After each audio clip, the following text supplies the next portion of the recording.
No segundo episódio do Conquistadores de Montanha, eu conversei com nada mais, nada menos do que um alpinista antártico. Mas que raios faz um alpinista antártico, gente? Faz muito mais que você imagina, tá? E não se trata só do que ele faz, mas do que ele enxerga. E também o que não enxerga. E na Antártica tem solidão, amplitude, isolamento, necessidades, é áspero, tem um sabor amargo. Antártica, definitivamente, ela não foi feita para o homem. O meu convidado desse episódio mostra que há muitas coisas que não são visíveis aos olhos na Antártica e em toda parte. Fique de olhos abertos, porque Nelson Bareta vem aí.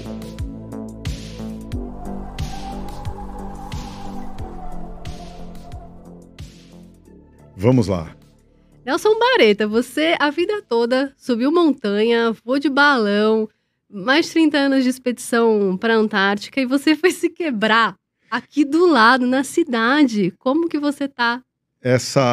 Sim, eu me quebrei. Eu moro em São Paulo, no estado de São Paulo, na cidade de São Paulo, aqui no nosso país, Brasil. E a uns 100 quilômetros daqui tem um parque em direção ao sul.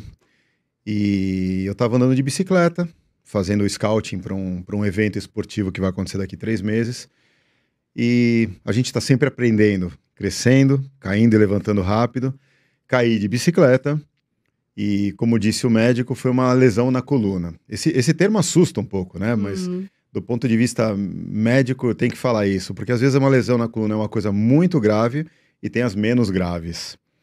E na minha cabeça é muito grave, mas pode ter sido só uma vértebra, um trinco, uma lascada, mas é o suficiente para estar aqui sentado, conseguir chegar aqui. Muito obrigado pelo convite para falar com vocês sobre o que vai acontecer agora no Rio de Janeiro. Muito bom. E isso já tá dando um spoiler importante aí. Vamos voltar isso. Ainda. Não, pode, com certeza.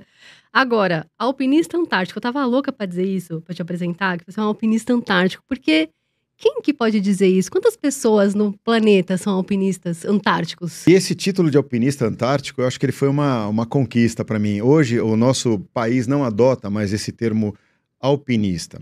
Mas é simples, nós somos tropicais. Moramos aqui no Brasil, a 23 graus sul, pertinho dos trópicos. E o Brasil desenvolve atividades de pesquisa científica na Antártica. E a Antártica é um clima exótico para nós, totalmente diferente. Como é que a gente faz esse elemento de ligação entre nós brasileiros, tropicais, pesquisadores, civis, militares, e aquele ambiente que ele é, se eu fosse descrevê-lo, seria áspero e de sabor amargo. Então a gente precisava de um elemento de ligação. E o Programa Antártico Brasileiro identificou isso e falou, bom, a pessoa que mais fora da estação pode estar habilitada a acompanhar os brasileiros é alguém que vive com frequência naquelas condições. Então, na Antártica, nós trabalhamos ali a título de pesquisa científica entre o nível do mar e mais ou menos 400, 500 metros sob o nível do mar. É o nível do mar. Nós estamos em São Paulo a 700. Só que essas condições na Antártica, elas são exatamente iguais às condições climáticas de uma alta montanha. Montanhas acima de 3.000 metros até 7.000 metros. Ventos com frequência, mudança de clima rápida, baixa temperatura e até mesmo a geografia é igual. Então, eles dizem que nós precisamos sim de um alpinista para atravessar os glaciares, para conviver com aquele clima, para acompanhar os pesquisadores, e aí eu me encaixei. Por conta das habilidades, eles acreditavam que eu tinha. Apresentei o meu currículo, isso foi no final da década de 80, e era uma parceria através de um clube aqui de São Paulo. E aí eu fui aceito para ser um participante dos treinamentos e, por fim, Antártica. Esse título, ele é muito legal, né? É muito bom, né? É muito legal. E ele é exótico também, né? Porque é uma coisa que nós não temos muito no Brasil. A gente tem muita montanha. Muitos escaladores em rocha, muitos andinistas que vão lá para os Andes e temos, sim, muitos alpinistas. Muitos. Essa questão de... Essas pessoas acho que acabaram escolhendo isso por necessidade de uma transformação pessoal e, consequentemente, levaram isso para para as famílias e para a sociedade, né? É uma forma da gente se formar. Então, a gente não tem como, né? É uma experiência sua muito diferente, é uma coisa muito exótica e todo mundo quer saber disso, né? Você já deu centenas de entrevistas sobre isso, né? Nem aguentar mais falar da Antártica, mas assim, a gente, lógico, vai falar sobre isso, né? Vai acabar voltando à Antártica, mas até para você ter se entendido e te entenderem como alguém apto a embarcar nessas expedições, eu imagino que antes você já tinha acumulado conhecimento em gelo, em glaciar, em expedição para lugares remotos, em alta montanha. Então, de onde vem esse conhecimento? E quando que você entendeu que essa era a sua praia, né? Ou a sua montanha, né? A minha praia ou a minha montanha é a montanha plana, que é a Antártica, e também tem as praias geladas, com growlers, blocos de gelo, ossos de balé. Foi um percurso que hoje, aos 55 anos, olhando para trás, eu vejo que foi um misto de naturalidade, um caminho comum, aqueles caminhos que a gente segue, todos nós seguimos pela vida, e que depois de um tempo a gente olha e fala, fez sentido. Eu segui esse caminho por escolha e também porque a vida nos conduziu. Para chegar na questão do gelo, alta montanha e Antártica, eu passei antes por caminhadas simples, por passeios que a minha família me levava aqui na Pedra Grande, na cidade de Atibaia, a 60 quilômetros de São Paulo, onde a gente mora, que é uma rocha descoberta, sem cobertura de terra e de árvores, e tem uma caminhada. E um pouco mais tarde, por uma necessidade dos meus pais precisarem de férias, e por uma necessidade de me formar, eles me mandaram para um acampamento. Também é próximo de São Paulo, 200 quilômetros de São Paulo aproximadamente, numa cidade chamada São Bento do Sapucaí. E isso vai contribuindo, vai formando e foi me atraindo. Daí eu passei para a espeleologia, que seria a visita, né, a exploração de cavernas, de uma forma muito divertida, sem cunho científico, até ficar muito doente por causa da histoplasmose. Isso me derrubou. Uma doença pulmonar que me deixou alguns nódulos calcificados no pulmão. E os caminhos continuaram, até que apareceu na minha vida um clube, apareceram alguns amigos escaladores em rocha, uma coisa muito mais saudável, né? Passar o final de semana numa montanha, caminhando e tomando sol, do que dentro de uma caverna e sai de lá 3 dias depois mais branco do que você entrou, e anêmico. E tudo isso me levou a querer ir um pouco mais além. E eu gostava de frio. Cada um de nós tem uma sensação, né? Algumas pessoas se habitam mais com frio, outras mais com calor. E o frio era uma coisa que me atraía. O branco me atraía, o desafio me atraía. E aí eu acabei estudando sobre cursos, escalada em gelo. E eu tinha um potencial. O que eu faço com todas essas informações? Isso me ajudou muito, a minha formação. Mas, olhando de uma forma fria, subir uma montanha não serve para muita coisa, a não ser para a formação de um indivíduo. Uhum. E a partir dessa formação, eu tinha condições de dividir as informações com as pessoas.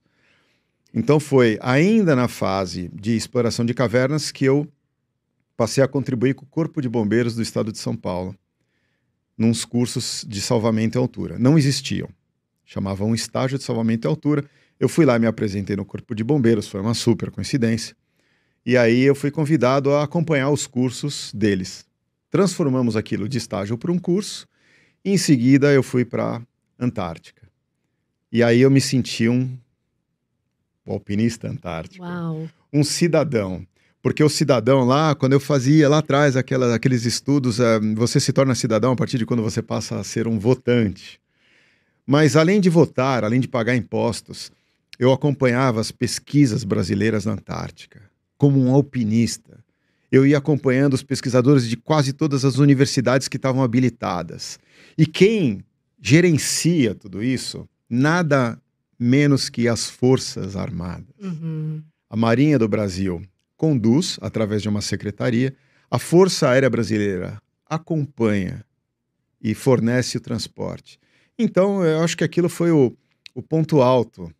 Dividir o meu conhecimento e fazer alguma coisa de útil para a sociedade, para o país. Transformar o que me transformou em algo benéfico para todos.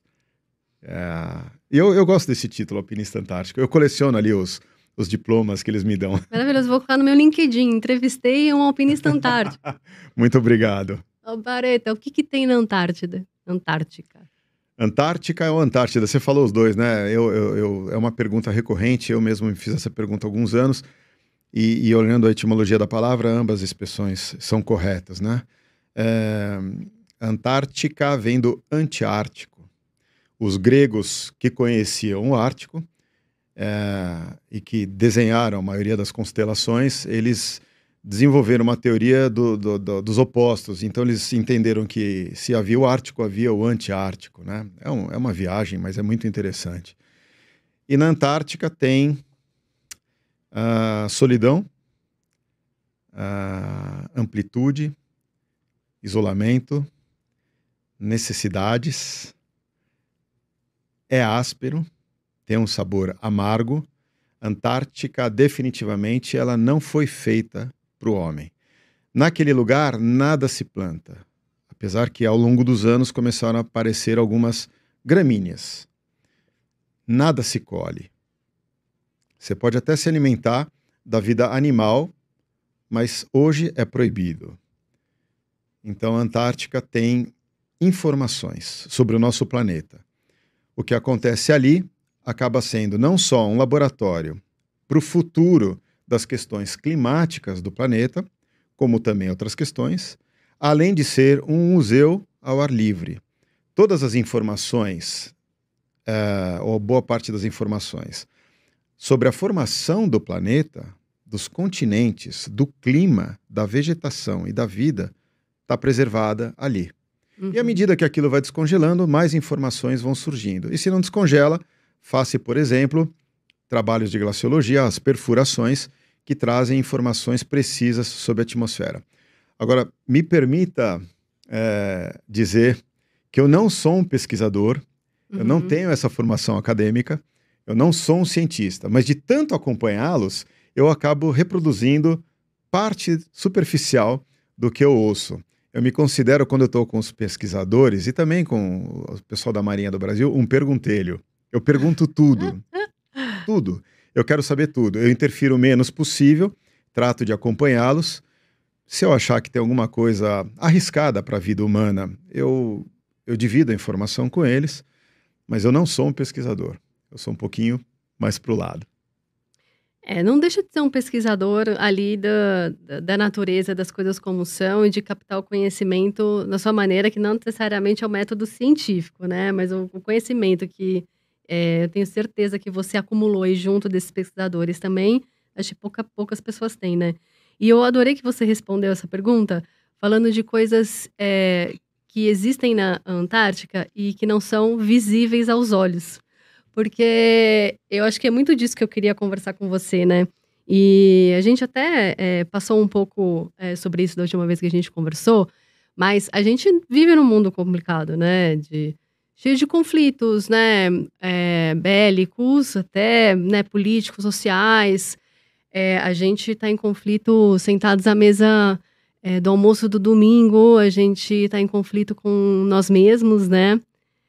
Tem gente que acha tudo isso um caos, tem gente que acha que é um purgatório, e até eu fico pensando, e acho que muita gente é como eu, que talvez seja melhor se mudar para um lugar remoto, em que a densidade demográfica é de 1 pessoa por quilômetro quadrado, e com o tempo eu vou achar até que já é muita gente, né, para se isolar dessas coisas.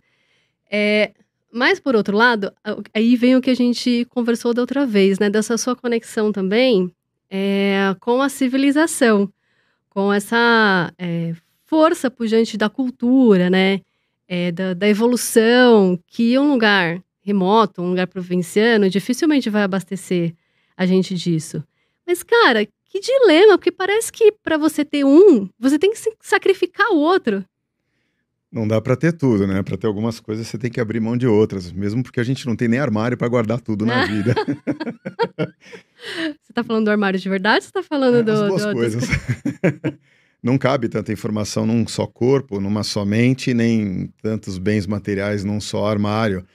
E Por um lado, é uma questão de buscar o equilíbrio. Pô, eu moro numa cidade densamente povoada, São Paulo. Deve ser aí em torno de 12 milhões de pessoas, e se juntar as cidades ao entorno, que são muito importantes, deve superar os 20 milhões. Ao mesmo tempo, todo mundo merece e precisa ter 15 minutos de silêncio por dia, e não dormindo. E às vezes a gente quer realmente morar num lugar como esse que você falou, uma densidade demográfica de 1 pessoa por quilômetro quadrado, e às vezes vai achar que é muito. Bom, são escolhas, questões bastante individuais. A Antártica, ao mesmo tempo que me faz bem, me faz pensar demais. Porque quando existe o silêncio e a escuridão, a gente começa a escutar o próprio cérebro e o próprio corpo. Às vezes não é tão saudável você se conhecer a fundo. Isso traz questionamentos. Em relação aos conflitos, sim, é bom fugir de conflitos ou se afastar ou mantê-los distantes ou até mesmo observá-los e estudá-los. Mas os conflitos, o conflito é mais uma característica da humanidade e do ser humano. Há os mais radicais que digam e que dizem que a guerra é uma condição humana. Bom, a gente está tratando aí de muitos assuntos, mas mais relacionados ao isolamento, à Antártica. Quando a gente quer se conhecer, a gente se conhece, seja na Antártica, seja escalando uma montanha, seja num estúdio, gravando um podcast. E as suas perguntas me fazem pensar, me fazem refletir sobre toda essa questão. E falando positivamente sobre a cidade, é difícil, é conflituoso, é um desafio, mas a humanidade não chegou a se acumular, a povoar cidades à toa. Se a gente for buscar um pouquinho da história, como é que nasceu essa história da gente se acumular, se juntar e ficar grudadinho, né? Gruindo um para o outro? Era a questão do alimento. Antes éramos só coletores. A partir do momento que a gente começou a não passar fome no inverno, porque a gente produzia, plantava ou caçava e acumulava, outras tribos olhavam e falavam, olha só, eu quero aquela comida lá. E vinham atacar as tribos que tinham a comida e o alimento. Claro que eu estou sendo bem superficial. Mas a partir daí começou a haver concentração de pessoas e proteção. Cria-se o conflito. Bom, imagina aqui de uma pequena aldeia, de uma pequena tribo, até o que chegamos hoje em 2025 nas grandes cidades, e os problemas continuam os mesmos. Abastecimento, bem-estar, alimentação, proteção da sua riqueza cultural, proteção da sua identidade cultural. E cada vez mais. Esse é um caminho sem volta. E o lado positivo de um grande centro urbano, e eu posso falar isso com alguma tranquilidade, porque eu estive em lugares isolados, estive morando em cidades menores, estive morando em cidades maiores. Exatamente como todos nós aqui do nosso Brasil. Todo mundo já experimentou uma cidade menor, já experimentou uma cidade maior. A maioria das pessoas já viu a praia. Mas o centro urbano, ele traz, de certa forma, neurose e longevidade.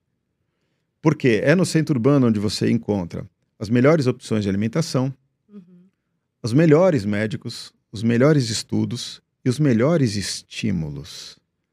O ser humano precisa de estímulos. Veja, uma pessoa que nasceu numa cidade como São Paulo, grande, ela tem um ritmo circadiano, ela tem um ritmo diário que demanda estímulos. Se ela repentinamente sai de uma cidade dessa e vai para a Antártica como forma de vida ad eterna, ela vai se dar mal. Porque ela passa a involuir. Na Antártica nós não temos tantos estímulos culturais. Intelectuais. Tem, né? Na verdade... São outros, né? Diferentes, mas acaba sendo limitado. Por isso que eu digo, a Antártica definitivamente não é feita para o ser humano. A não ser temporariamente como objeto de estudo. A mesma coisa... uma pessoa que nasceu numa área remota, em qualquer lugar do nosso planeta. Ela tem uma qualidade de vida especial, única, rica, um olhar sempre cercado de silêncio. É maravilhoso. As pessoas, por exemplo, as pessoas do nosso interior do Brasil, qualquer um que vai para o interior e conversa um pouquinho com qualquer pessoa fica maravilhado. Mas quando essa pessoa repentinamente sai de lá, por alguma razão, e fala, eu vou morar numa cidade grande, também não é saudável. É um conflito de estímulos. E com isso eu quero dizer, a Antártica está lá, muito bem. O homem lá de cima me botou aqui em São Paulo. E tudo que cabe a mim é crescer, evoluir constantemente, tomar minhas quedas, fraturar minha coluna, cometer meus erros e, dentro do possível, fazer com que isso seja dividido para todos nós. Dividir a informação, contar causos. Eu conto histórias, porque eu tenho histórias para contar. E, de certa forma, isso contribui sempre com o crescimento da nossa sociedade e desperta sempre muita curiosidade e criatividade nas pessoas. A criatividade, ela é indispensável para a vida. A Antártica, ela pode não ser muito fértil para algumas coisas, mas eu penso que ela é também. Assim, todo mundo ouve você falar sobre essa experiência, fala que incrível, né? Que exótico. Mas pouca gente pensa no perrengue que deve ser você estar confinado numa estação dessas, com um monte de gente que você nunca viu, né? Muitas vezes, com privacidade reduzida, imagino. Talvez condições de higiene duvidosas, né? Pelo pouco que eu imagino. E acho que isso revela muito sobre as pessoas, né? Eu queria que você contasse o que você aprendeu sobre isso, sobre as pessoas e sobre a relação entre as pessoas nessa experiência tão única. Sim, é um aprendizado, é um crescimento. Tem muitas quedas, muitos tombos, literalmente, e também decepções. E são outros valores. Então, por exemplo, deixa eu falar especificamente sobre o Brasil na Antártica. O Brasil mantém uma estação de pesquisa científica, que ainda bem que é gerenciada pela doutrina e hierarquia que a nossa Marinha do Brasil tem, porque eles são muito organizados e se não derem o ritmo, a cadência, o compasso à estação e aos navios, aquilo realmente acho que se perde um pouco. A estação tem, sim, um conforto, segurança, higiene, alimentação e todos os cuidados. A estação brasileira é uma sociedade completa, é quase uma mini cidade. E para se estar lá, precisa passar por um processo bastante controlado, não vou dizer rígido, bastante duro. A outra parte, a segunda parte do Brasil na Antártica são os navios, que também, os navios são militares, são regidos por hierarquia e disciplina militar, não é aquela coisa rígida, extrema, senão sempre olhando para o lado produtividade e segurança. Afinal de contas, todo mundo quer ir e quer voltar bem. E a terceira parte seria os acampamentos, que é essa parte onde eu mais gosto e onde eu mais fico, sem dúvidas. As condições, usando o termo que você usou, perrengue, ele existe. É uma média para expressar o quanto vai acontecer, mas ela não é numericamente perfeita. Mas a cada 20 dias vai vir um mau tempo. O tempo, frequentemente, ele tem uma brisa. Brisa leve, às vezes aumenta, às vezes diminui, muitas vezes é cinza. As condições são difíceis por causa da baixa temperatura. Na Antártica, no acampamento, você passa 85% do tempo dando a cota diária de vida para tudo.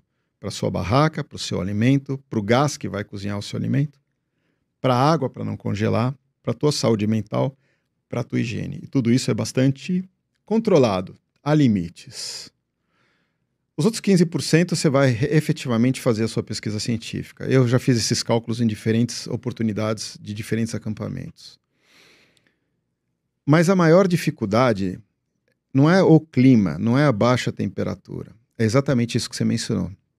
Os relacionamentos. Uhum. O ser humano é o maior desafio. Porque a Antártica, nos acampamentos, principalmente, mas isso reflete muito na estação, na Antártica você não usa documentos para se apresentar para ninguém. Por exemplo, no centro urbano, eu cheguei aqui hoje no estúdio, na portaria ele falou, bom dia, seu nome e seu documento. Você não precisa de documento na Antártica, mesmo se você for visitar outras estações, outros acampamentos. Para chegar aqui, eu vim de um transporte coletivo, justamente por causa da minha condição de coluna fraturada. Eu tive que usar dinheiro, ou um sistema virtual de dinheiro. Na Antártica não usa-se dinheiro para absolutamente nada, a não ser que você insista muito. Alguns lugares eles vendem um PIN, um PET, uma caneta, e você pode comprar. E na Antártica não se usa chaves, muito menos em barracas no acampamento. Nada está trancado.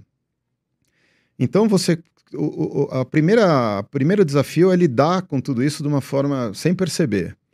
O segundo desafio é o clima. E o terceiro desafio é a potencialidade das pessoas. Os pesquisadores que estão na Antártica são cabeças pensantes, os brasileiros, com que nós acompanhamos. E às vezes há uma integração de outras nacionalidades. Cabeças pensantes, cabeças que não param de pensar um minuto. E é um desafio estar com essas pessoas. Porque apesar de serem cabeças pensantes, são tropicais como nós. Não tem a cultura do frio. E se você chega na Antártica feliz, porque você saiu do Brasil feliz, porque você foi fazer uma sua pesquisa científica, você está se graduando, fazendo seu mestrado, doutorado, você vai chegar na Antártica e vai ficar muito mais feliz, quase um bobo. E isso complica as relações humanas. E se você sai do Brasil triste, com algum problema que você deixou para trás, alguma relação mal resolvida, alguma doença na família, você chega lá, isso potencializa também. E todo mundo sai daqui do Brasil com alguma questão particular, e chega lá, tudo potencializa. Então os horários são diferentes, as necessidades são diferentes, a adaptação ao clima é diferente, e a gente tem que lidar com isso. Então o vento, a tempestade, a barraca voando, rasgando, isso não é o maior desafio para mim. E se não, o maior desafio é eu me fazer presente, não ser tão incisivo e tentar acompanhar os pesquisadores de um jeito que eles não sintam muito a minha presença e que eles consigam realizar o estudo científico deles. Por que você diz que para o bem ou para o mal, isso, ou muito feliz, ou você chega a qualquer tipo de questão, isso potencializa? Por causa do isolamento, dessa coisa do... É um ambiente diferente, ele vislumbra. Eu não saberia explicar do ponto de vista psico por que potencializa. Mas é nítido. Quando a gente chega naquele lugar, você começa a observar as pessoas, que é um dos meus trabalhos, é observar para tentar evitar problemas. E você vê que as pessoas são muito felizes ou elas são muito machucadas. Caramba. Um dos indicativos é a comunicação. Há muitos anos atrás, nós tínhamos um rádio para falar com o Brasil. E era uma dificuldade de comunicação muito grande.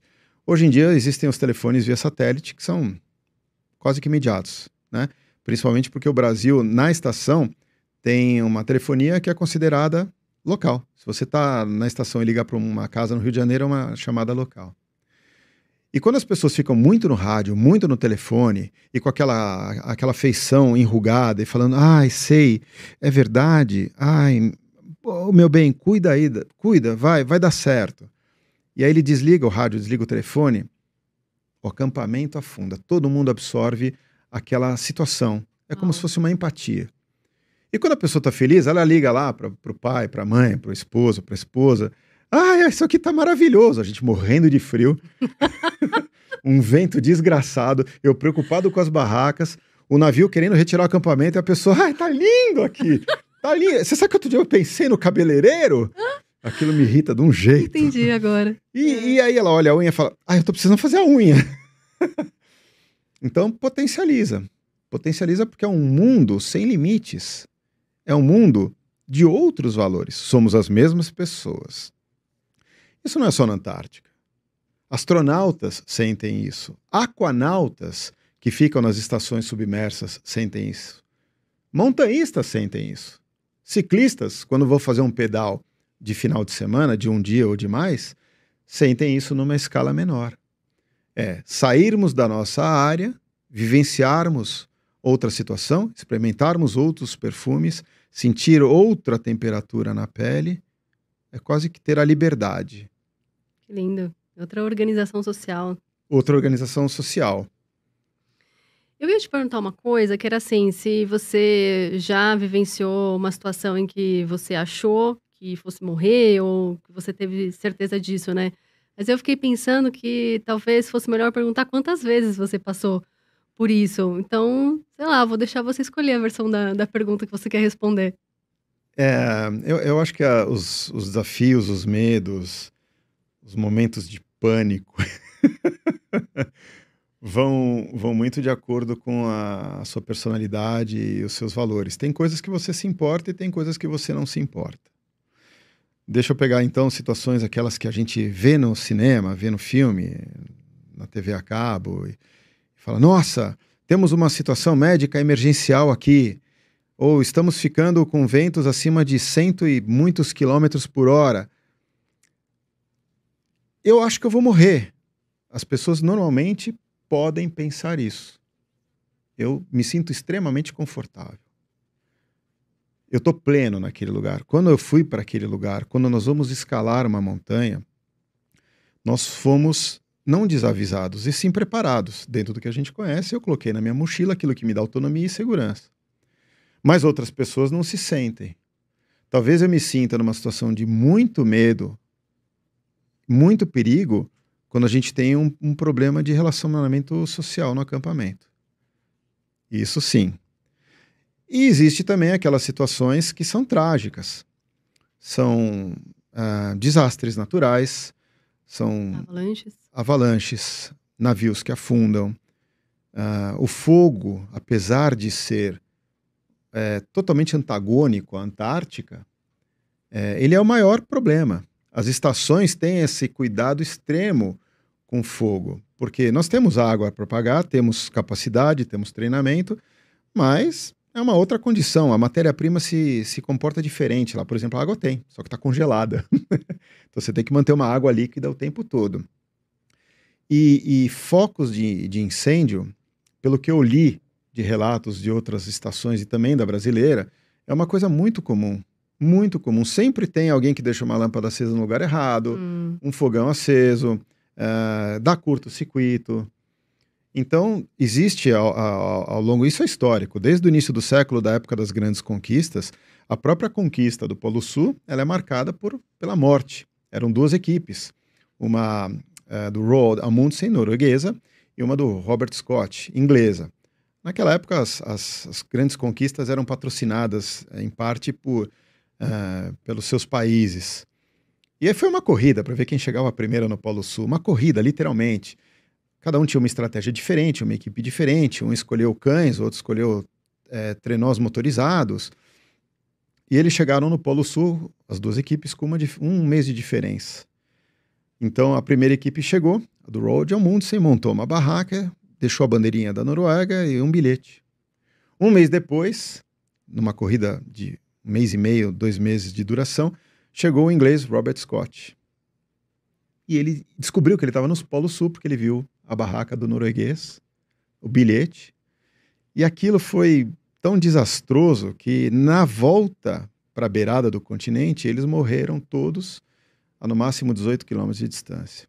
Então essas fatalidades, não só por causa do clima, mas mais por questões adversas, elas existem desde o início das grandes conquistas, das grandes explorações. E nos momentos recentes, deixa eu dizer, de 40 anos para cá, navios afundaram, helicópteros caíram, estações pegaram fogo. O Brasil passou por uma situação de incêndio, né? É um elemento da natureza, é o que eu sempre falo, o elemento da natureza. O homem sempre querendo controlar a água e o fogo, né? Isso não é um privilégio de uma estação brasileira. Nós temos na cidade de São Paulo a maior escola de corpo de bombeiros do hemisfério sul do planeta. Não é à toa. E a estação russa passou por isso, a estação espanhola passou por isso, a estação chilena passou por isso, e todas as outras estações passam por questões com água ou com fogo. E tem também as causas naturais. Por exemplo, mal súbito, ataque do coração, afogamento. Tem. Eu estou tentando escapar um pouco das minhas situações pessoais. Eu tô vendo. Te contando tudo isso. Eu percebi. Sim, já passei já passei próximo de... já passei momentos de muita alegria, momentos de muito questionamento. Já passei próximo de suicídios, de incêndios, de tentativa de assassinato, de inconformismo, de ataque do coração. Sim, teve. Exatamente como tem em qualquer lugar onde existem seres humanos. Talvez a diferença é que na minha cidade de São Paulo, eu ande por aí nas ruas mais atento às condições urbanas de violência e trânsito, e na Antártica eu ando mais atento à prevenção, a evitar que tudo isso aconteça. E quando acontece, dificilmente me abala. Eu costumo ter uma reação por conta da formação que eu escolhi ter. Eu escolhi ser guarda-vidas, escolhi ser salva-vidas, escolhi fazer um curso de primeiros socorros, escolhi ajudar as pessoas, escolhi integrar comissões de auxílio, escolhi me dedicar a estudar e estar preparado para isso. E esse preparo significa também ter uma reação, acho que até fria, Uhum. para algumas situações. E eu te digo que tudo isso, Silvia, só contribuiu para uma vida mais harmoniosa no centro urbano onde eu moro. E eu me sinto, às vezes, orgulhoso de poder dividir todas essas informações, tranquilidades, calmarias, com as pessoas. Por isso que eu vim aqui contar, dividir. Obrigada por fazer isso. Eu que agradeço o convite, eu me sinto lisonjeado. E é uma polaridade mesmo, assim, acho que exige essa calma, né? Esse estado de consciência quando você é responsável pela segurança dos outros, né? Porque é isso, lá você é responsável pela segurança dos pesquisadores, né? Não só de guiá-los, mas garantir que eles voltem, né? Sim, sim. Uma vez eu aprendi com um guarda-vidas, um dos meus professores, que ele falou, o termo guarda-vidas é o salva-vidas, né? Acho que é mais atual. Ser guarda-vidas nada mais é do que você gostar do outro. Ai, que lindo. Não é interessante? E com todas as facilidades, afeições, empatias, simpatias e diferenças, eu gosto do outro. Eu me realizo quando, qualquer que seja o motivo que a pessoa quis ir até lá, chegar no cume de uma montanha, fazer um mergulho, pedalar 24 horas sem parar, cruzar um continente norte-americano de oeste a leste. Quando essas pessoas completam, conquistam, realizam, eu me sinto, talvez elas nem percebam, mais ainda do que elas. Então, é um momento de tensão, mas eu sempre tento me preparar o máximo possível para isso. Durante um período anterior da minha vida, eu acompanhei excursões de crianças e adolescentes ao ar livre, próximos à cidade de São Paulo, de escolas particulares e públicas, que tinham a obrigação de fazer o estudo do meio. Então eles têm que ir para uma caverna, eles têm que ir para uma praia, eles têm que ir para uma montanha, para uma comunidade e desenvolver ali os seus estudos. Eu nunca fui um professor, bom, não de formação. E quando a empresa falava, olha, nós vamos ter uma saída, por exemplo, para o Parque Nacional do Itatiaia. Pô, minha área. Eu sou montanhista, eu me dou super bem. Só que não é só isso. Então nós vamos ter uma saída para o Saco do Mamanguá, que fica no estado do Rio de Janeiro, litoral. Eu adoro praia, não gosto do sol, mas eu adoro praia. Mas eu me preparava o máximo que eu podia, justamente para suprir essa deficiência de não ser um professor. E quando eu vou para a Antártica ou para a montanha, eu tento me preparar o máximo possível para curtir. E para quando acontecer alguma coisa, não ficar tenso. E existe uma responsabilidade dividida, por exemplo, na Antártica, mencionando que você mencionou, a Antártica. Sem dúvidas, o alpinista é o cara que mais sabe sobre gelo, frio, vento, acampamento, e não há discussão. Ponto final. Mas eu não levo desse jeito. Eu levo justamente o contrário. Eu estou aqui para acompanhá-los. É a melhor forma, porque aquele momento da pesquisa científica na Antártica é um dos pontos altos da vida dos pesquisadores. O cara está fazendo o doutorado dele, ele está coletando, ele está com a cabeça no objeto de estudo, na rocha, na vida vegetal, na vida animal, nas ciências atmosféricas. Tá apaixonado, tá apaixonado, tá vislumbrado. Eu não tenho que ficar lá falando para ele, pô, não faz assim, faz assim. Vamos. Não, vamos se jogar ali? Vamos, nós estamos prontos para isso, porque eu quero que eles voltem com isso. Com a missão, né, como diz os militares, a missão cumprida. Porque isso, se ele conseguir que desse 100% de tempo da vida dele, 15% ele realize a pesquisa, com um cara como eu do lado, falando, pô, vamos lá, eu carrego suas coisas, eu faço para você. Se ele conseguir isso, nós todos ganhamos. Ele, os navios, a estação, o Programa Antártico Brasileiro e a nossa sociedade. O Programa Antártico Brasileiro é um programa de soberania nacional. Ele visa conhecimento, estudo. Isso é para o país todo. Se está certo, se está errado, se é muito dinheiro, se é pouco dinheiro, se a ciência da pessoa que está lá é questionável ou não, se ele está fazendo, eu tenho sim minhas opiniões e muitas críticas, mas eu guardo comigo. Quando alguém me pergunta, eu falo a pessoa certa, né? Porque o objetivo é outro e eu tô lá para isso, para atendê-los. Ah, é tão bom isso. Muito, muito legal. Você já está cansado das minhas perguntas, assim? Não, eu estava, na verdade, querendo saber muito de você. Eu não vou inverter a situação, mas eu sei que você escala É um dos motivos pelo qual a gente se conectou, através do Eliseu Frechot, montanhista precursor e um dos caras que mais faz pelo esporte e pelo país. Ele mora lá em São Bento do Sapucaí, que é uma cidade que eu tenho uma atração muito grande. Já morei lá, não me deu a capacidade. Essa montanha eu não consegui subir. E sei que você escala em rocha e treina também em São Paulo. Mas eu faço as perguntas depois. Ai, que susto, eu tava continuar. aqui já suando frio, porque você sabe que jornalista... Então eu vou te fazer uma pergunta. Não, Há meu quanto Deus. tempo você... Porque pra gente ter esse denominador comum das conquistas, criatividade, você tem que ter um tempo de escalada. Quanto tempo de escalada você tem? Um dia, uma semana ou mais? Muito pouco. Eu tenho de escalada em rocha constante mesmo, disciplinada, um pouco mais de um ano só. Uau! Mais de 365 muito? dias. É bastante. Já dá pra cair, né? Posso te entrevistar já, então? Vamos. Então tá bom. Deixa eu fazer outra pergunta antes que eu caia em outra enrascada aqui com você. Então, não só falando do que é do contexto profissional mesmo, de uma expedição como a que você integrou, de pesquisa e tal, mas em geral, toda essa...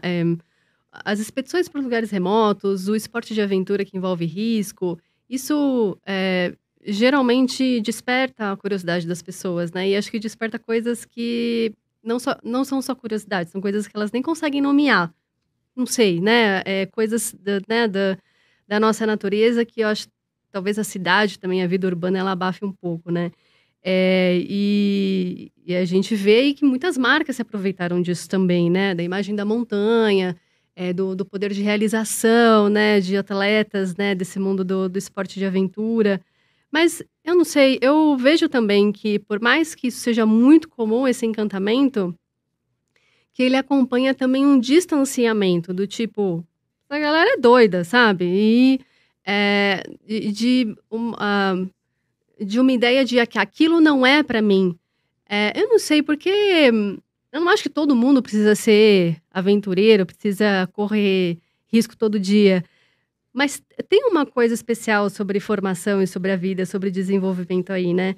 Por que são poucos que se aventuram dessa maneira, você acha, Bareta? Por que as pessoas não atendem esse chamado, mesmo com esse encantamento? Essa é uma questão genômica. Eu acho que isso está muito ligado... Nossa, é complexo e é amplo, porque está ligado, num primeiro momento, à sua formação. Então, por exemplo, se você joga futebol e tem um filho, você vai dividir a tua paixão com o teu filho, que é futebol. Se você gosta de ao ar livre e tem uma filha, você vai levar sua filha ao ar livre. Eu acho que o primeiro ponto é isso, são as sementes que são plantadas no nosso DNA até os 4 anos de idade, 6, 7. E tem uma questão também de gosto, a gente cresce se afeiçoando por algumas questões e outras não, se desafiando em algumas questões e outras não. O Brasil tem uma característica, não é nossa cultura ir para a montanha. Nossa montanha não é tão atrativa, pelo menos porque não tem tanta altura, não tem tanto branco, não tem tanta neve, não é tão exótica, mas atrai, de alguma forma atrai. Por isso que as pessoas consomem livros, apresentações, algumas não podem estar, mas vão. A vida ao ar livre atrai.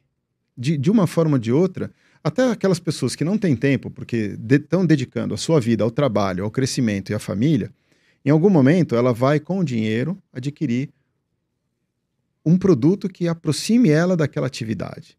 Então, por exemplo, o futebol é maravilhoso, né? Eu não jogo, eu tenho 2 pés esquerdos, eu sou péssimo. E tão pouco assisto. Eu não entendo muito bem tudo aquilo. Acho que se desse uma bola para cada um, ficava todo mundo feliz. Mas... foi ótimo, até o pessoal aqui do estúdio riu. Mas eu entendo. E a pessoa que está dedicando a vida inteira para conquistar outras coisas, ele não pode ser jogador. O que ele faz? Ele vai lá e vai a um estádio.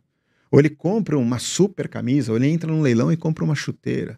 Ao ar livre é a mesma coisa. As pessoas não têm tempo, mas têm recurso financeiro. Não estou dizendo que é o certo, mas elas investem numa super mochila, num super rack de um carro, para levar a sua bicicleta. Ou até mesmo num carro daqueles que te levam à Lua. E, na verdade, ela acaba não indo à Lua. Existe atração. Existe também a repulsão, como você falou. Mas a atração, ela é mais legal. É a curiosidade, é o medo. Até mesmo ela pode se sentir atraída para criticar. Falar, ai, sabe, você vai para lá, é verão. Você vai pro frio? Você não quer ir pra praia comigo? Então ela se atrai É. pelo tema até mesmo para criticar. E é uma construção individual. Agora, falando da repulsão, eu vou me colocar aqui numa posição. Vou dividir uma experiência pessoal. Homem, solteiro aos 13, 14, 15, 16, 20 anos de idade. E o homem quer sempre ser o melhor jogador, né? O melhor artilheiro, o melhor aluno da classe. Ele quer dançar melhor, ele quer fazer um cabelo diferente melhor, ele quer vestir a melhor roupa porque ele quer atrair a menina que ele mais acha bonita, mais acha interessante. Enquanto a menina só se penteia e passa um batom, ela já conquista tudo aquilo que o homem fez, precisou fazer e não conseguiu. E algumas pessoas se atraem muito por pessoas que fazem atividade ao ar livre. Isso não é nenhum mérito, isso é uma questão de atração. Então, no meu caso, claro, eu gostei de pessoas que se atraíram pela minha atividade. E acham muito legal, acham linda essa atividade. E a primeira vez que eu me lembro de um relacionamento muito legal, eu aprendi muito com a menina lá do Rio de Janeiro, durante anos. Ela me levou lá no Correio Aéreo Nacional, de onde sai o avião militar para ir para a Antártica.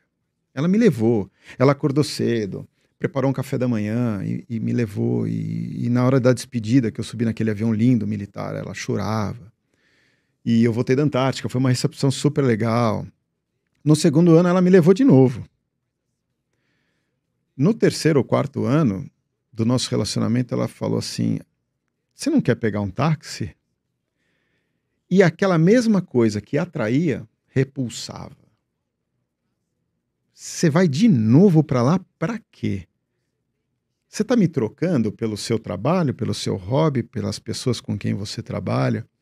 Então, o mesmo que atrai é o mesmo que afasta.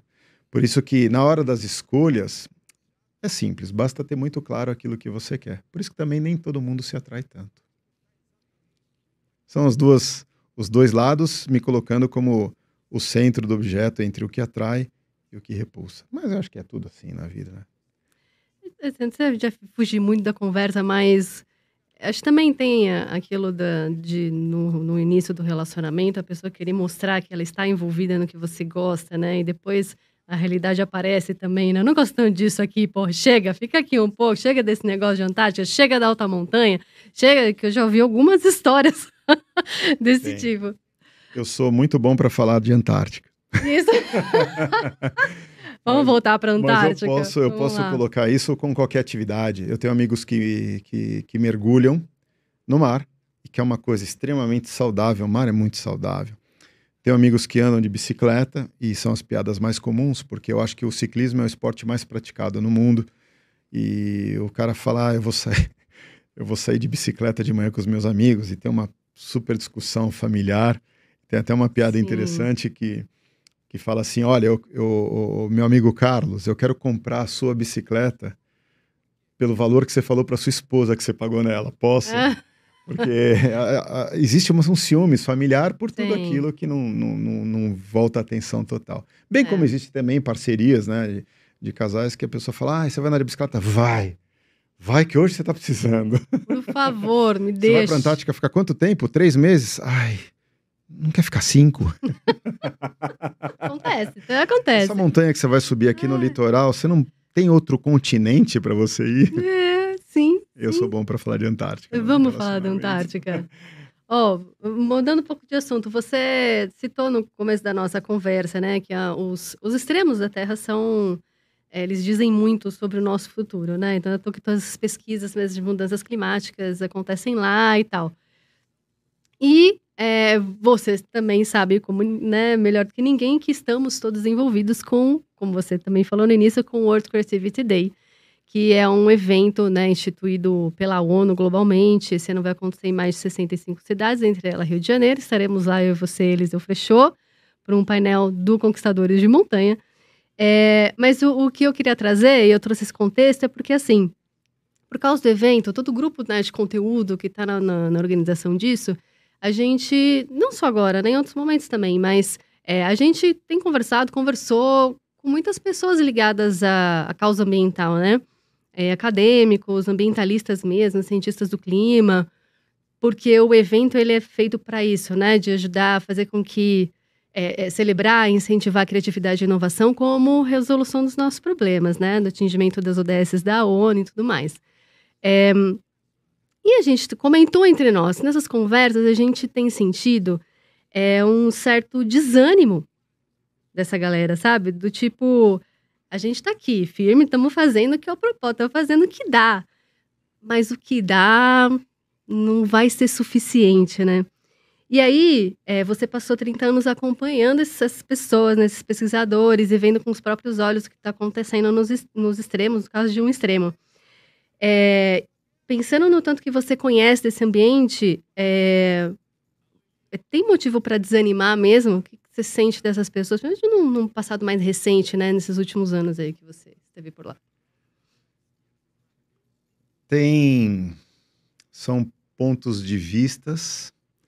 Eu subi montanhas geladas que não existem mais. Não existe mais gelo e neve. Eu estive em glaciares que já recuaram muito.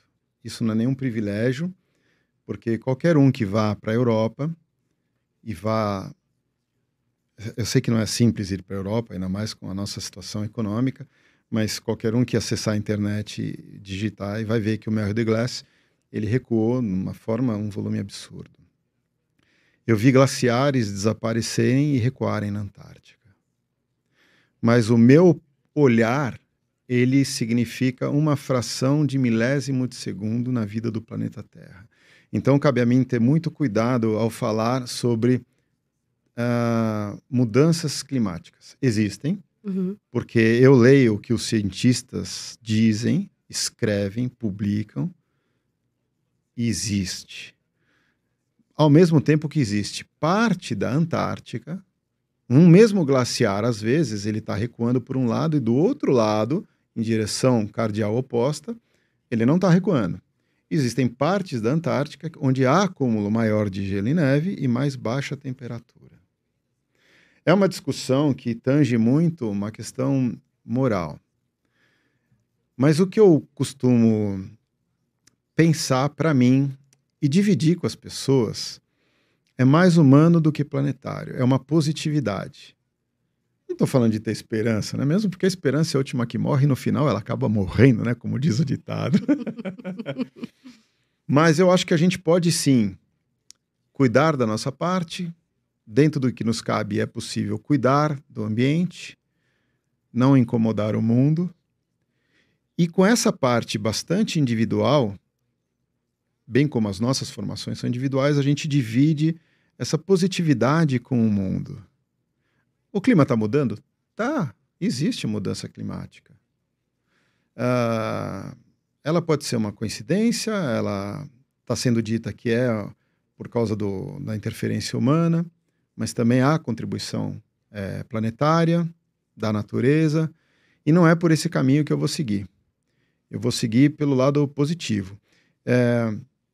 Como diz um astronauta, ele começou a ir para o espaço, ele é astronauta e aquanauta, em 2008, Ron Garan, obviamente dos Estados Unidos.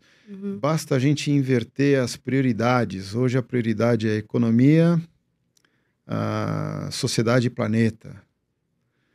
E é simples, vamos inverter planeta, ecologia, criatividade, meio ambiente, sociedade e, por último, economia. Não deixar que a economia faça do planeta um ser subsidiário, muito pelo contrário.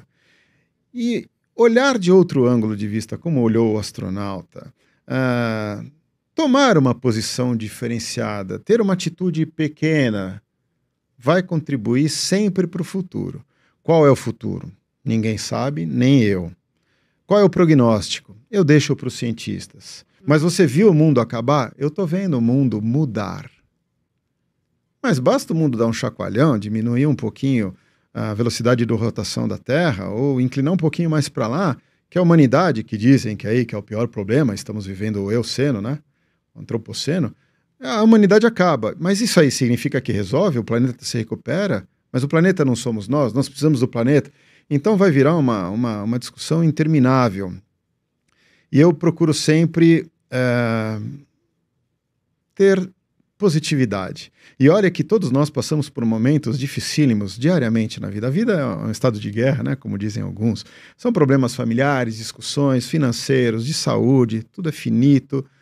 Ainda assim, quando eu me encontro com alguém, eu tento e sou bastante positivo. Mesmo porque todos esses problemas que a gente vive todo dia só vão preparar a gente para algo que vem mais difícil amanhã ou no futuro. Respondi a sua pergunta sobre o clima sem ser muito cientista? Respondeu, não estava esperando uma resposta de cientista, não. Estava esperando as suas impressões. Não dá para ser. Você se considera um ambientalista? Eu me considero um passageiro, um turista, um temporário nesse planeta. Eu tenho as minhas atitudes ambientais que eu mesmo questiono. Então, falando sobre questão de economia do planeta, economia dos recursos naturais, eu uso saco plástico para tudo, porque ele está na nossa vida.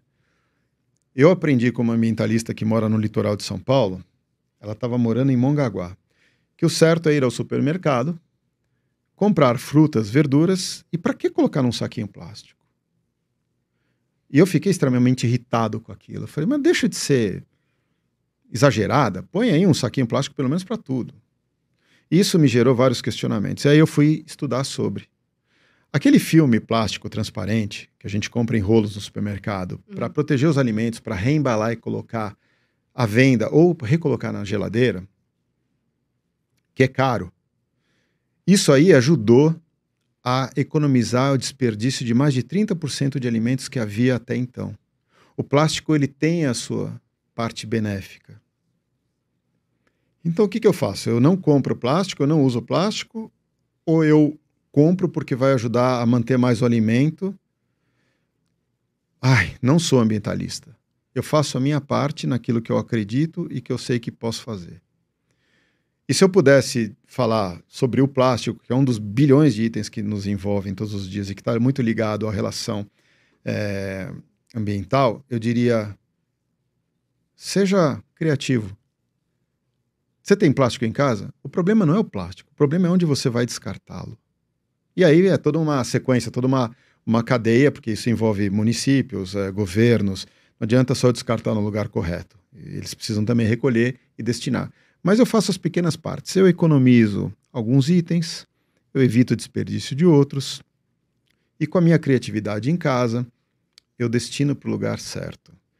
E falando sobre criatividade, por que eu mencionei a palavra criatividade? Recentemente eu tive numa expedição ou viagem. Expedição sempre tem um cunho científico, né? A gente tinha essa discussão interna lá com o armador do veleiro. Eu embarquei num veleiro chamado Endurance, que tem um nome muito forte, que foi o mesmo nome do barco das grandes explorações do Ernest Shackleton no início do século. A equipe era incrível, tinha cada um de uma qualidade incrível. E ambientalmente falando, eu aprendi com o cara mais interessante lá. Ele pegava uma garrafa PET de 1,5 litro, porque a gente precisava daquela garrafa PET para transportar água potável. Era uma questão de segurança e higiene no barco.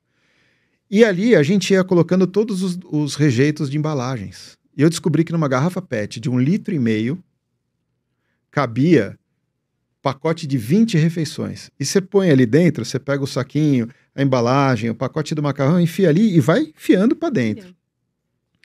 Pura criatividade, puro ensinamento, com base na formação pessoal dele. E ele é também um grande velejador e um montanhista. E eu acho que esse é o caminho. Deixa eu ver o que eu sei, quanto eu posso economizar e com a minha criatividade como eu posso contribuir. Se o mundo vai acabar amanhã, eu não sei, mas pelo menos eu vou reduzir a velocidade do fim do mundo. E não me considero um ambientalista. É melhor eu me considerar um turista, um passageiro, porque aí eu cuido mais de quem está à minha volta e, dentro do possível, do meu planeta. Essa é a questão ambiental. Está muito ligado à consciência. Fantástico. Tem umas perguntinhas aí. Eu vi que você Surpresa colocou uma caixa pra de você. acrílico transparente. Um pouco pergunta, um pouco provocação. Queria que você mesmo pegasse aí, você lesse, você Eu respondesse. achei que Vamos ver fossem a sua prêmios. Achei que autossuficiência você aí. fosse sortear um rack para bicicleta para carro, uma mochila. Ah, Então eu vou pegar o deitado aqui. Eu me sinto muito confortável deitado. Com licença. isso que eu tô preocupada um pouco com as suas costas. Você tá bem? Não, eu tô Sentindo bem. bem? Eu tô Então tá. ereto, tô medicado. Então tá Eu, bom. eu sigo bem as recomendações médicas. Não sei porque isso é uma ironia, Essa vai. frase é muito interessante. É uma pergunta. Ser feliz ou ter razão? Eu acho que isso é parte do cotidiano de todo mundo e muita gente usa, né? Principalmente ah, em relacionamentos. Você quer ser feliz ou você quer ter razão? Uhum. Eu acho que eu não gosto do equilíbrio. Eu acho que a genialidade não está ligada ao equilíbrio e também não quero me equilibrar nisso Olha em só. nada. Acho que cada momento tem um pouquinho de coerência.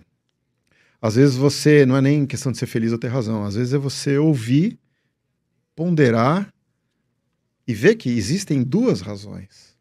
É aquela famosa figura. Duas pessoas, uma de frente olhando para a outra, e tem um número 9 no chão. Eu vou enxergar o 9. A pessoa que está do outro lado está enxergando um 6. E eu acho que em cima dessa compreensão, dessa divisão de valores, dessa empatia, de vestir o sapato dos outros, você vai ter a felicidade. Então, zero dúvidas, as duas coisas. Muito bom. Tá vendo? Um negócio tão clichê, tão comum, mas isso é uma resposta super original. Muito Nunca tinha ouvido obrigado. isso. Muito Ó. obrigado. São filosofias. Espero poder aplicar as minhas próprias filosofias no meu dia a dia. Espero Eu gostei. poder Posso pegar fazer. mais um Pode papel pegar, desse? pega todas, sim.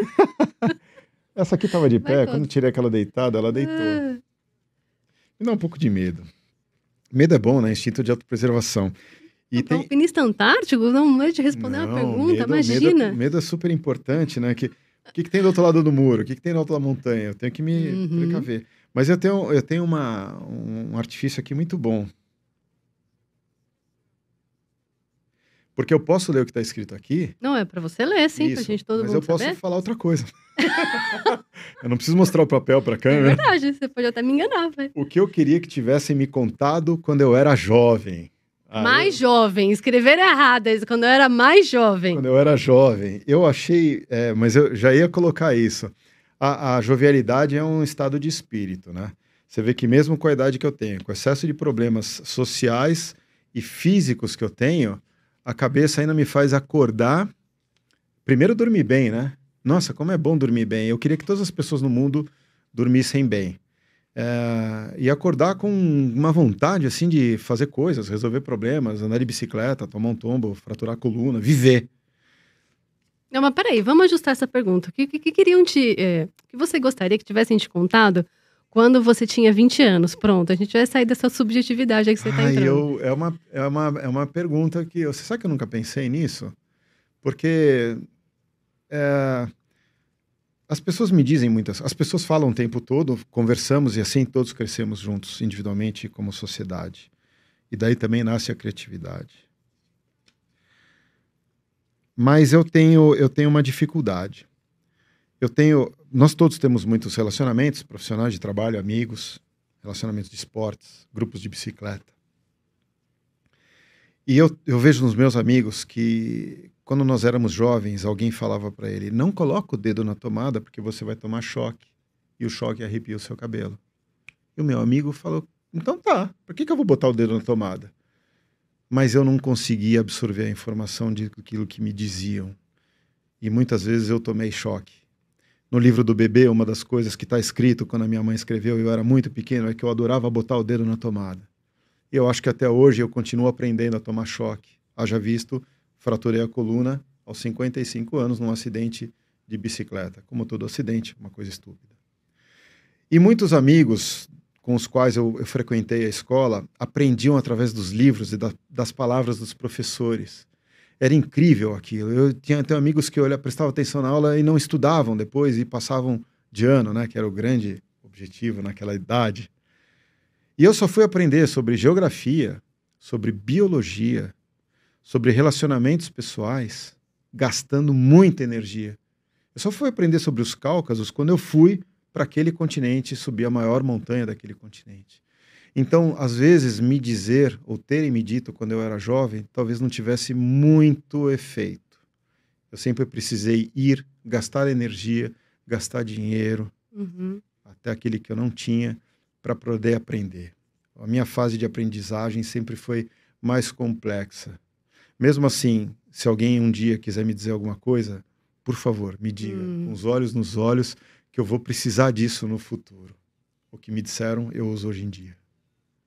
Muito bom. Tá muito filosófico e bem evasivo. Vamos Não, lá. não, não. Tá numa profundidade linda. Vamos Bom, lá, eu tenho vamos lá. 3, eu vou pegar o do meio que também tá deitado. Vamos lá, são todas para você. Eu tô gostando desse exercício. Pretendo nunca mais voltar para...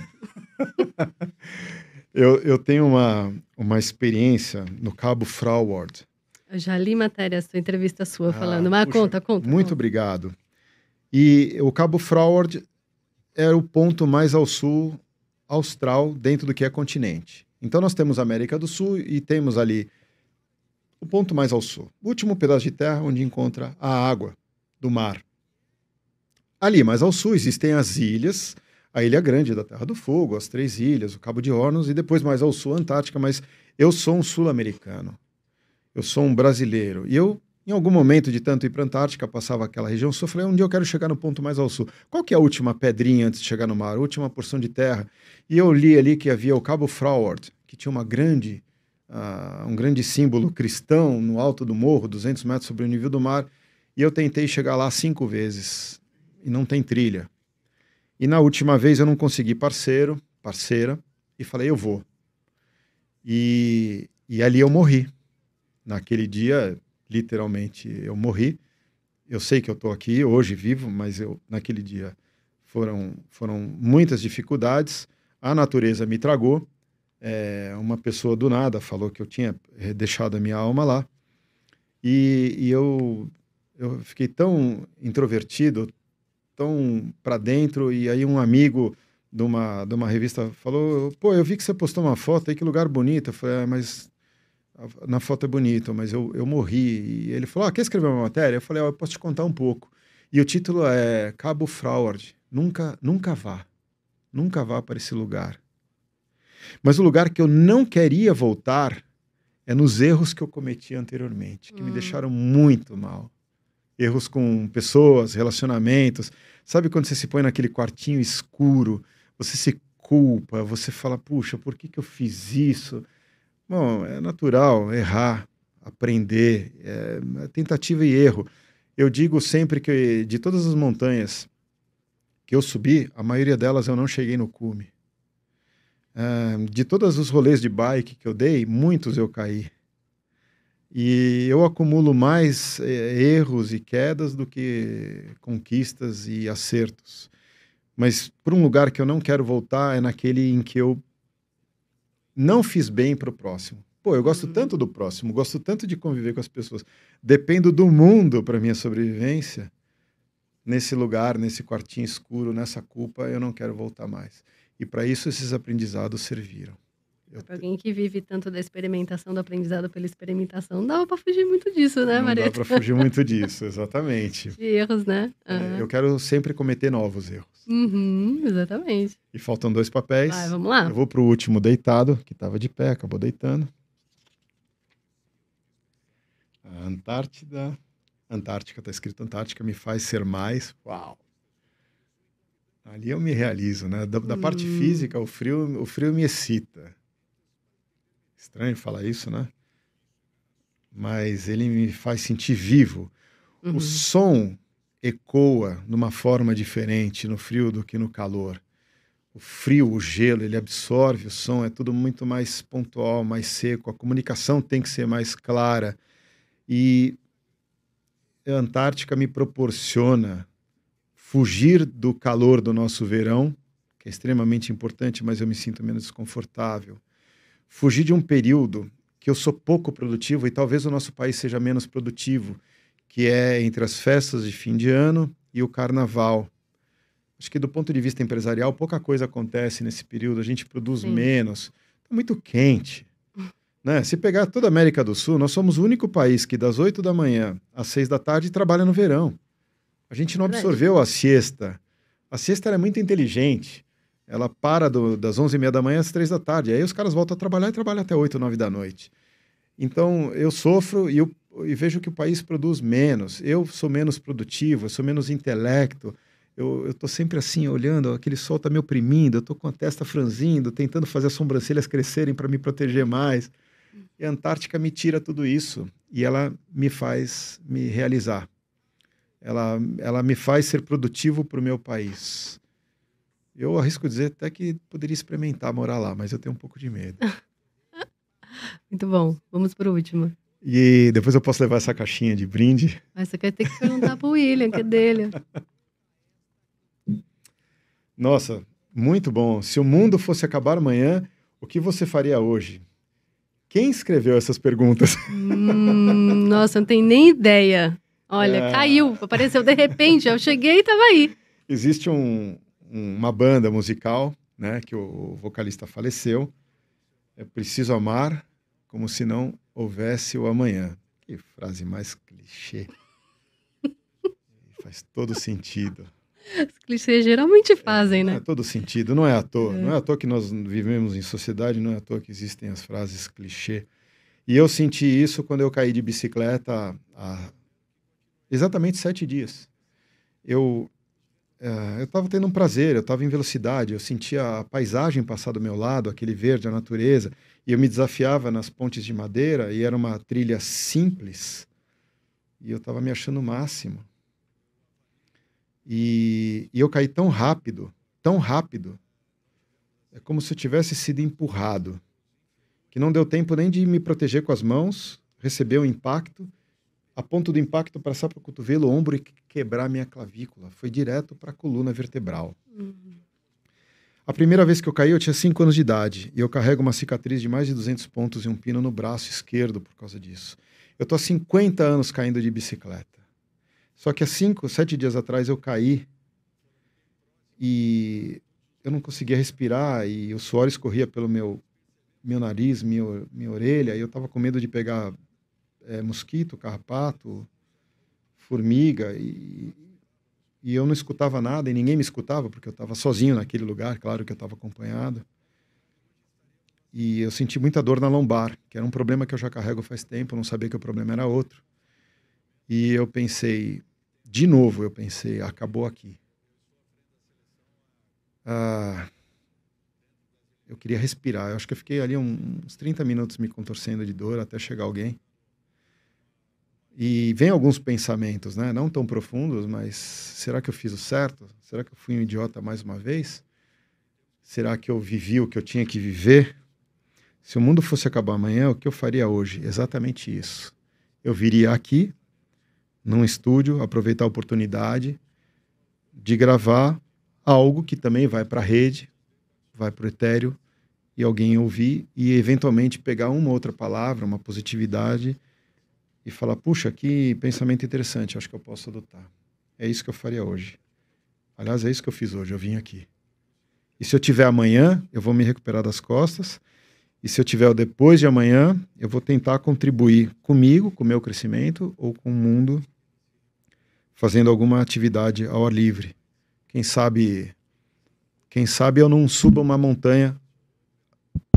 Desculpa. Quem sabe eu não suba uma montanha com você. Que você tem 1 ano de escalada, certamente você tem uma visão muito atual, muito moderna para ensinar para todo mundo, para mim, e com isso eu dividi com as pessoas. Mas obrigado pela pergunta. Muito interessante. Vamos escalar comigo? Eu vou. Imagina, tirar a poeira dos meus equipamentos. Faz 6 meses que eu não subo uma pedra. Eu preciso me recuperar da resposta aí. Tá complicado, eu tô um pouco prejudicada aqui. Tá não. Muito bem. Posso pôr de volta? Tomara que alguém leia isso também. Pra eu conseguir me recuperar, conseguir fazer um encerramento decente, conta os projetos só que você tá envolvido atualmente, o que tá ocupando a sua cabeça, se você volta pra Antártica. Eu tenho, acho que agora 4 frentes. Existe um festival de montanha realizado em São Bento do Sapucaí, porque eu sou um simpatizante, dentro do possível colaboro muito. Acabamos de gravar uma entrevista com 2 grandes alpinistas himalaianos, gravamos em São Bento do Sapucaí, e o festival acontece em maio, e eu quero estar lá. Eu fui convidado há 3 anos atrás para participar da Mostra Brasileira de Filmes Polares. Cinema, para mim, é tudo. Eu amo aquele ritual. Você entra na sala de cinema, as pessoas estão falando, mastigando, as luzes se apagam, o silêncio vai se formando e, de repente, é projetado um problema que tem que ser solucionado em 1 hora e pouco. A Mostra Brasileira de Filmes Polares acontece em São Paulo. Ali, do lado do metrô, na Avenida Paulista. É o centro nervoso de São Paulo, no Instituto Princípia. Ele é feito por uma universidade, o UFABC, e um programa chamado Interantar. É a forma mais consistente que eu tenho visto de contribuir com as pessoas, dividir o olhar através dos filmes polares com todas as pessoas que quiserem ir lá. Quando vai ser? Outubro. Tá longe ainda, que pena. Tá, mas tem bastante trabalho. Eu estou bastante envolvido, não estou sozinho, ainda bem, porque as meninas aqui trabalham mais, os estagiários mais ainda.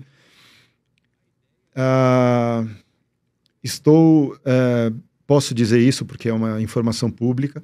Eu sou um dos 15 montanhistas cadastrados pelo Programa Antártico Brasileiro. Tenho muita informação e posso contribuir em diferentes searas. E se eu for convidado a acompanhar um grupo de pesquisa científica no próximo verão, é um projeto. Diariamente eu me preparo para isso, com a bicicleta, com os exercícios, com a natação, com a montanha e com os estudos. Eu estou renovando todas as minhas credenciais de pronto-socorrista. E eu acho que a coisa mais surpreendente, apesar de parecer muito simples, uma conversa como essa, ou uma ida ao Rio de Janeiro, que é um símbolo do nosso país, da nossa cultura, da nossa educação e dos nossos problemas, por que não? Eu fiquei extasiado com um convite para participar esse evento ligado à ONU, né, do World Creative Day, falar sobre criatividade. E eu me pus a pensar. Eu falei, nossa, que convite inusitado, vindo ainda de da indicação de um grande montanhista, que para mim é uma referência, Eliseu Frechot, passando por você, que sabe o que nós estamos falando, porque você é da montanha, e eu tenho agora outra comparação. Ciência e aventura, para mim, sempre teve tudo a ver. Agora eu estou entrando no mundo o que é essa criatividade em torno da formação de um indivíduo e de uma sociedade. E eu ali, olhando o site do WCD, ainda mais o /Rio de Janeiro 2025, eu não sei exatamente como é o site, mas se puder colocar isso ali na nossa entrevista, eu estou vendo que tem pessoas, speakers, tão interessantes que está me dando mais êxtase e ao mesmo tempo medo.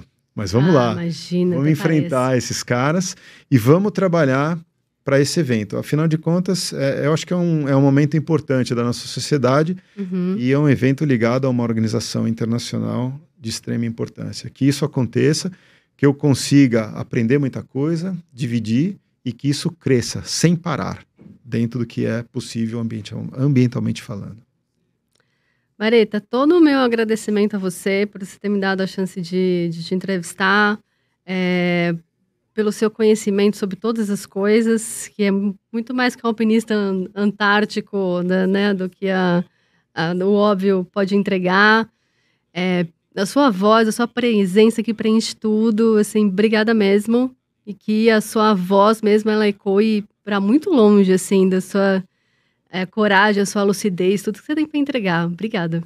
Eu agradeço a oportunidade, agradeço as pessoas que escutaram, agradeço a produção, o menino que está ali tentando equilibrar o som, controlando a luz. Muito obrigado a todos. Eu estou sempre à disposição de todo mundo. Não tenho mídias sociais, sou um analógico, mas se me encontrar e se me caçar, vai me achar fácil.